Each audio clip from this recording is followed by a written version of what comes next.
अगर आपने अब तक हमारे चैनल को सब्सक्राइब नहीं किया है तो सब्सक्राइब करके ऑल नोटिफिकेशन का बटन दबा दीजिए ताकि जब भी कोई नई वीडियो आए आप उसे देख पाए सबसे पहले। नमस्कार जी। नमस्ते सर। क्या नाम है बहन जी आपका? आशा सिंह है। बहन जी आप कहाँ से आए हैं? मैं सोनिया विहार दिल्ली से रहने वाली हूँ। बहन जी संत रामपाल जी महाराज से नाम दीक्षा आपने कब ली? मैंने सर 15/5/2009 को संत रामपाल जी महाराज से नाम दीक्षा ली। संत रामपाल जी महाराज से नाम दीक्षा लेने से पहले आप क्या भक्ति साधनाएं करती थी? संत रामपाल जी महाराज से नाम दीक्षा लेने से पहले हम राधा स्वामी व्यास आश्रम में जाया करते थे।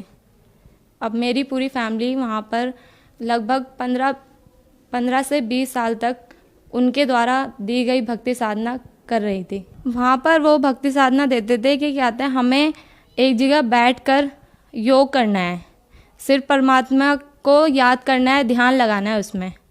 तो हम घंटों घंटों उस विधि को बैठकर ऊपर से कवर करके अपने आप को कोई कपड़ा डालकर हम सिर्फ बैठे बैठे परमात्मा को याद करते थे, जबकि हमें यही नहीं पता था कि वो परमात्मा है कौन। हम सिर्फ बैठे रहते थे, जिसके कारण मेरे मम्मी पापा के पैरों में दर्द होना भी स्टार्ट हो गया, क्योंकि वो घंटों घंटों बैठे रहते थे और वो साधना करते रहते थे।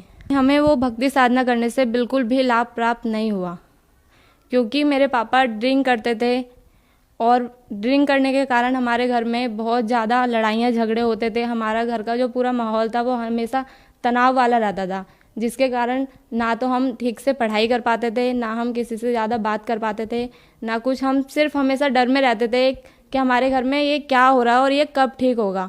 हमें बिल्कुल भी उम्मीद ही नहीं थी कि क्या था हमारे घर में ये सब कुछ ठीक कभी होगा। हमें लगता था ऐसे ही चलता रहेगा सब कुछ। हमारे पापा बहुत ज़्यादा लड़ाइयाँ करते थे, क्योंकि वो बहुत बहुत ज़्यादा ड्रिंक करते थे। हमें बिल्कुल भी उम्मीद नहीं थी कि वो दारू छोड़ भी सकते हैं। बहन जी फिर आपको संत रामपाल जी महाराज के बारे में जानकारी कहाँ से मिली? संत रामपाल जी महाराज के बारे में मेरे पापा जी को सबसे पहले पता चला। मेरे पापा जी को सन 2004 में कहीं पर संत रामपाल जी महाराज जी का सत्संग हो रहा था, वहाँ से भक्ति सौदागर को संदेश एक बुक मिली, जिसमें मेरे पापा जी ने सृष्टि रचना पढ़ी। और वो सृष्टि रचना पढ़ने के बाद मेरे पापा के अंदर एक उमंग हुई कि ये जो संत है और जो ये साधना बता रहा है और जो ये सृष्टि रचना इसमें दी गई है, ये तो उन्होंने कभी सुनी नहीं थी। जबकि उन्होंने 20 साल तक राधा स्वामी आश्रम में वो रेगुलर जा रहे थे, वहाँ पे सेवा भी कर रहे थे, लेकिन उन्होंने ऐसा कुछ सुना ही नहीं था कि ऐसे सृष्टि रचना हुई। तो उन्होंने फिर एड्रेस निकाला करोथा आश्रम का। हम करोथा आश्रम गए, फिर हमने वहाँ से संत रामपाल जी महाराज से नाम दीक्षा ली, मैंने और मेरे मम्मी पापा, हमारी पूरी फैमिली ने। हमने संत रामपाल जी महाराज के अनुयायियों से सुना है कि उन्हें संत रामपाल जी महाराज से नाम दीक्षा लेने के बाद कोई ना कोई लाभ जरूर होते हैं, चाहे आर्थिक हो, भौतिक हो, आध्यात्मिक हो या शारीरिक हो। तो क्या संत रामपाल जी महाराज से नाम दीक्षा लेने के बाद आपको भी कोई लाभ प्राप्त हुए? जी हाँ सर, हमें संत रामपाल जी महाराज से नाम दीक्षा लेने के बाद बहुत सारे लाभ प्राप्त हुए, जिसमें सबसे बड़ा लाभ ये है कि हमें सद्भक्ति और सच्चा मार्ग हमें मिला। संत महाराज जी से हमें नाम लेने के बाद ये पता चला कि क्या था, जो हम भक्ति विधि कर रहे थे इतने टाइम से वो सही नहीं थी।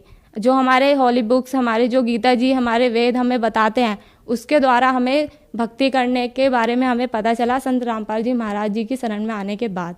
उसके बाद हमें लाभ फिर ये हुए, जो मेरे पापा जी बहुत ज़्यादा ड्रिंक करते थे, उनको बिल्कुल ही ड्रिंक से तो बिल्कुल नफरत हो गई।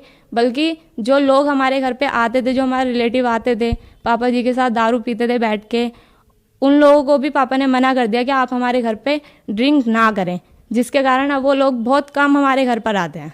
और हमारे घर का जो कलेश था, जो तनाव वाला माहौल था, वो सारा ख़त्म हो गया संत रामपाल जी महाराज जी की शरण में आने के बाद। उसके बाद फिर मुझे लाभ हुआ। मेरे शारीरिक लाभ के बारे में अगर मैं बात करूँ तो मेरी लेग की फीमरल बोन बहुत ज़्यादा वीक थी, जिसके कारण मेरे को बहुत ज़्यादा दर्द हुआ करता था। अगर मैं किसी दिन ठीक से खाना नहीं खाती थी तो मेरे पैर में इतना दर्द होता था कि वो सहन नहीं होता था बिल्कुल भी। लेकिन संत रामपाल जी महाराज की शरण में आने के बाद और उनके सिर्फ आशीर्वाद मात्र से मेरी वो बीमारी बिल्कुल ठीक हो गई। डॉक्टर भी हैरान थे कि क्या था, ये दोबारा से प्रॉब्लम इसको हुई क्यों नहीं, इसने दवाई अपनी बीच में क्यों छोड़ दी। उसके बाद मेरी मम्मी थी, मेरी मम्मी के पैर में, फुट में उनकी हड्डी बढ़ गई थी, जिसके कारण वो चलती थी तो बहुत ज़्यादा उनको पेन होता था, वो चुभती थी नीचे। काफ़ी टाइम तक उनको यही नहीं पता चला कि इसमें प्रॉब्लम है क्या। फिर हमने उसका एक्सरा कराया तो उसमें दिखा कि उनके नीचे पैर के तलवे में कोई हड्डी है जो नुकीली है काफ़ी ज़्यादा, जिससे वो चलती है तो उनके पैर में स्वेलिंग हो जाती है और उनको बहुत ज़्यादा दर्द होता है। तो डॉक्टरों ने उसका ऑपरेशन तक बोल दिया था। हमने 2 डॉक्टर को दिखाया, दोनों ने ये बोला कि इसका ऑपरेशन होगा और ये हड्डी हमें काटनी पड़ेगी तभी ठीक होगी। लेकिन मेरी मम्मी को थोड़ा डर भी लगता था कि ऑपरेशन होगा, पता नहीं कैसे होगा, क्या होगा। तो मेरी मम्मी ने बोला कि नहीं, मैं नहीं करूँगी। तो मेरी मम्मी ने बोला कि हमारे सारे जो रिलेटिव थे उन सब ने यही बोला कि आप क्या था ऑपरेशन इसका करा लो। लेकिन मेरी मम्मी ने बोला कि हमारे जो गुरुजी हैं संत रामपाल जी महाराज, हम उनकी शरण में हैं और वो सब कुछ कर सकते हैं, और मेरी ये हड्डी की जो प्रॉब्लम है वो भी संत रामपाल जी महाराज ही ठीक करेंगे। और उनसे हमने अरदास करी तो आज मेरी मम्मी की वो जो पैर की प्रॉब्लम थी, हड्डी, वो बिल्कुल ख़त्म हो गई। और आज हमने जब उसका दोबारा से एक्सरे कराया तो हमें यही नहीं पता चला कि वो हड्डी गई तो गई कहाँ पर। संत रामपाल जी महाराज जी की कृपा से जो मम्मी की बड़ी हुई हड्डी थी वो बिल्कुल ठीक हो गई, बिना ऑपरेशन के वो भी। और मुझे ये लाभ हुआ कि मेरी कहीं पर अचानक से मृत्यु होने वाली थी, लेकिन वो संत रामपाल जी महाराज जी ने बचाया मेरे को। क्योंकि मैं एक टाइम अपने कॉलेज से अपने घर पर आ रही थी, मेरे साथ एक मेरी फ्रेंड थी, हम एक्टिवा स्कूटी से घर पर आ रहे थे। हम फ्लाईओवर पे थे, वहाँ पे एकदम से हमारे सामने एक बिल्ली का बच्चा आया, जिसको बचाने के लिए हमने ऑन द स्पॉट ब्रेक लगाए। हमारी गाड़ी जो थी वो फुल स्पीड पे थी और हमसे पीछे, जैसे कि मैंने आपको बताया कि वो फ्लाईओवर था, वहाँ पर एक अल्ट्रो कार आ रही थी हमसे पीछे, वो भी फुल स्पीड पे आ रही थी। उसने हमारी स्कूटी में इतनी ज़ोर से टक्कर मारी कि हमारी स्कूटी नीचे गिर तो गई, लेकिन हमें कुछ भी नहीं हुआ। जबकि वो जो गाड़ी थी उसके आगे के बम्पर तक खुल चुके थे और वहाँ पे आने जाने वाले लोग भी हैरान थे कि गाड़ी की तो ये हालत हो गई, लेकिन इनकी स्कूटी में ना तो कोई खरोच आई और ना इन लोगों के बिल्कुल भी चोट लगी। संत रामपाल जी महाराज जी की शरण में आने के बाद हमें बहुत सारे लाभ हुए ऐसे। संत रामपाल जी महाराज ने आपको बहुत सारे लाभ दिए, तो जो भक्त समाज आपको देख रहा है आप उनको क्या संदेश देना चाहेंगी? मैं सिर्फ भक्त समाज को यही संदेश, एक रिक्वेस्ट उनसे कर सकती हूँ, मानुष जन्म दुर्लभ है, मिले ना बारंबार, जैसे तरवर से पत्ता टूट गिरे बहुर न लगता डार।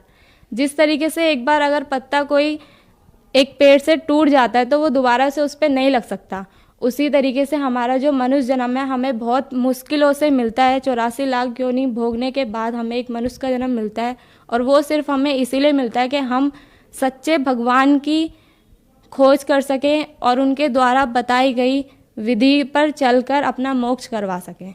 इसलिए मेरा सिर्फ सारे भक्त समाज से और सारे जगत से यही प्रार्थना है कि आप एक बार संत रामपाल जी महाराज जी का सत्संग सुने, उनके द्वारा निकाली गई ज्ञान गंगा पुस्तक पढ़ें, जीने की राह पुस्तक पढ़ें, और फिर खुद निर्णय करें कि वो जो ज्ञान विधि बता रहे हैं वो सही है या फिर जो हम वैसी विधि करते हैं मंदिरों में जाके या अनेकों गुरुओं के उसमें हम बैठे हुए हैं अंधे बनकर। क्योंकि हम यही नहीं देख रहे हैं जो हमारे हॉली बुक्स हैं, जो हमारी गीता जी है, जो हमारी कुरान शरीफ है, जो हमारे गुरु ग्रंथ साहिब है, उसमें कौन से भगवान के बारे में बताया गया है और वो भक्ति विधि क्या है जिसको करने से हमारा मोक्ष भी होगा और हमें यहाँ पर भी बहुत सारे लाभ प्राप्त होंगे। बहन जी, संत रामपाल जी महाराज से नाम दीक्षा कैसे ले सकते हैं? संत रामपाल जी महाराज से हम अनेकों प्रकार से नाम दीक्षा ले सकते हैं।